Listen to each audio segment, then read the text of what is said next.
I was only 9 years old. I loved Naruto so much. I would turn the channel to Toonami every day to see the latest developments on Tsunade's tits, Naruto and Hinata's relationship, and Tsunade's tits. Naruto is love, I would say. Naruto is life. My dad called me a faggot. All joking aside though, guys, Naruto actually was my childhood as a kid.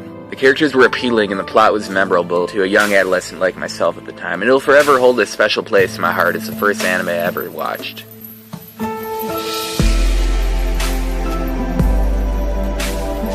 Fairy Tail, the anime that absolutely flatters you with its life lessons about the power of friendship, suspenseful battles, and tits. Although at first glance Fairy Tail may seem like nothing but fillers, tits, and ass, it does have one redeeming quality. It has lollies!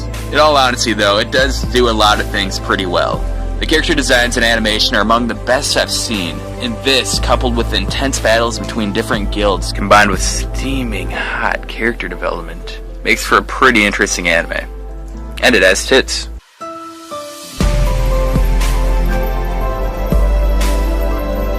One Piece is one of those animes that everyone knows about, whether you've seen it or heard about it. Pretty much every avid anime fan knows what One Piece is about. Why is this, you ask? Well, for one, it's an enjoyable anime that's been running for the past 15 years. But aside from that, One Piece is so popular in Japan that it's practically worshipped. One Piece does a lot of things right. It's the only shonen anime I've seen that can run for that long without resorting to filler arcs.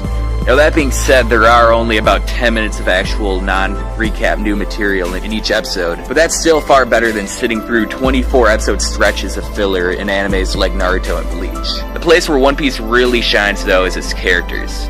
Each and every member of Monkey D. Luffy's crew is unique and memorable, and pretty much every single relevant character in One Piece receives a lot of character development, an area where many other animes such as Fairy Tail are lacking. With a lovable cast of characters and enticing story, how can one not worship One Piece?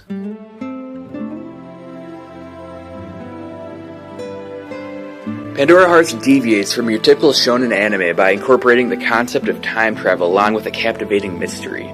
Pandora Hearts is a suspenseful shonen mystery anime about a 15-year-old boy named Oz Bizarrius who suddenly vanishes at his coming-of-age ceremony. Pandora Hearts is a lot different than your general shonen anime, not only because it incorporates a concept of time travel, but also because it's pretty much focused around unraveling the mystery surrounding Oz Bizarrius, the main character, rather than having the characters engage in intense magic battles for the entire anime. It's because of these fundamental differences that I enjoyed Pandora Hearts so much, and thus the reason that it's number 7 on this list.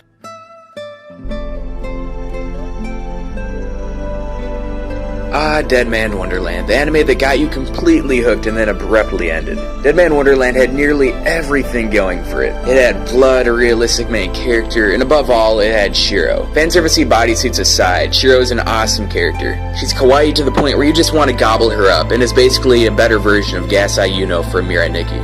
Dead Man Wonderland did have one fatal flaw that prevented it from being a masterpiece though, and that is the fact that they left out a lot of characters from the manga and the anime. Had they not done this, it surely would have sold a lot better and probably placed higher on this list.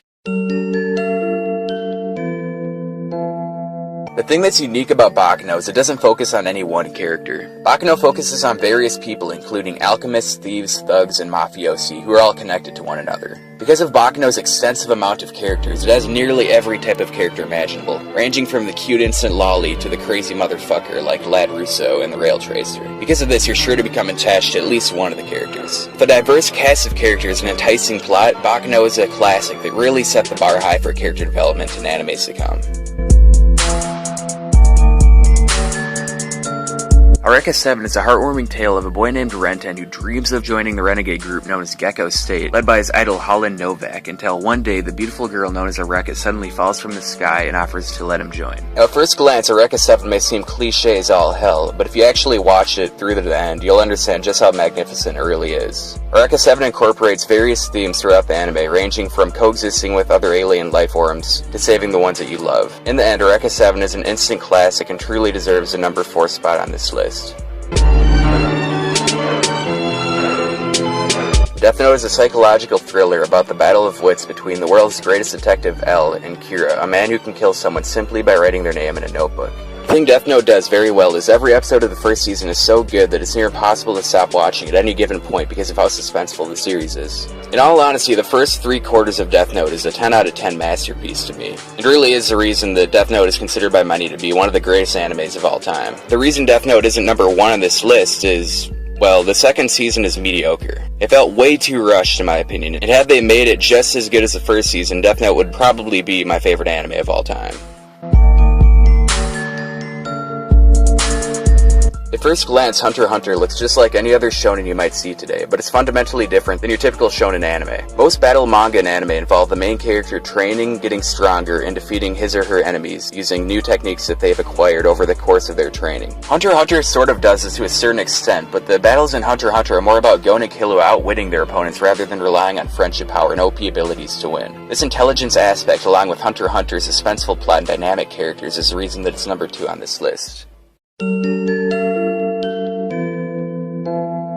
Shingeki no Kyojin is another anime that pretty much everyone knows about. Pretty much any Attack on Titan fan can tell you that the Eren X Levi Yaoi fan art all over the web, combined with Mikasa's ass, #Mikasa waifu, is what makes Attack on Titan so good. Attack on Titan's plot is so good that you're left hanging with blue balls after every episode wanting more. The only fault that I can find with the series, aside from a bipolar main character, is that it seems that with each and every new episode there's another mystery created and none of them ever seem to be answered. When will we find out what's in Eren's basement? When will we find out just what the Colossal and Armored Titans really are? When will we find out what the secret behind the walls is? The mysteries just keep on building. That being said though, Shingeki no Kyojin is an amazing anime, and if you haven't seen it yet, go watch it.